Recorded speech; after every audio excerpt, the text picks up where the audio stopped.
Having knowledge on some simple Whirlpool refrigerator troubleshooting techniques can provide you with many benefits.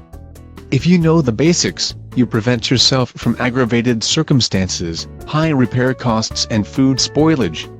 Whirlpool has always been known for creating quality products for so many years, but it does not give you immunity from facing possible problems. So what are the things to be done?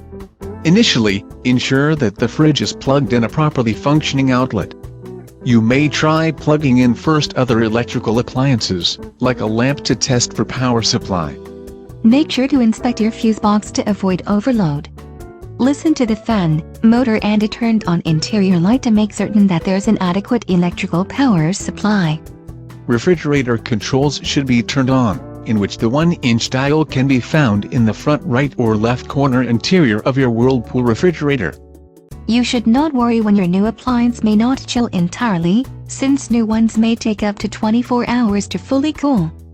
Customers usually seek Whirlpool refrigerator troubleshooting tips on common troubles such as temperature and cooling problems, difficulty in closing and opening the door, and ice or water issues.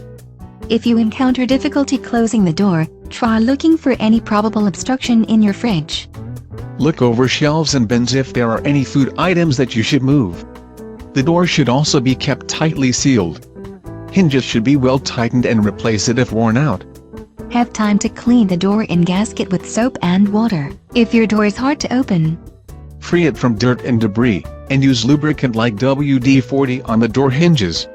Cooling problems can be solved by making sure that the settings are accurately set. You may turn the adjustment to your preferred temperature setting.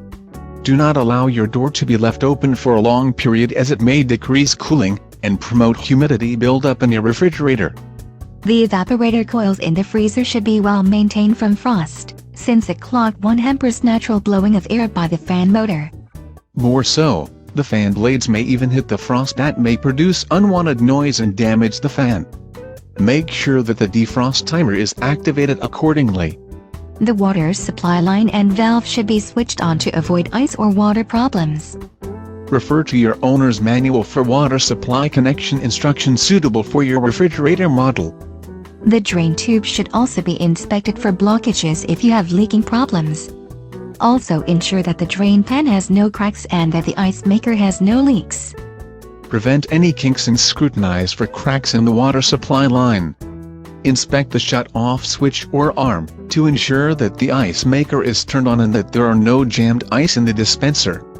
If you follow this Whirlpool refrigerator troubleshooting guide and the problem still persists, then it's time for you to seek Whirlpool customer support.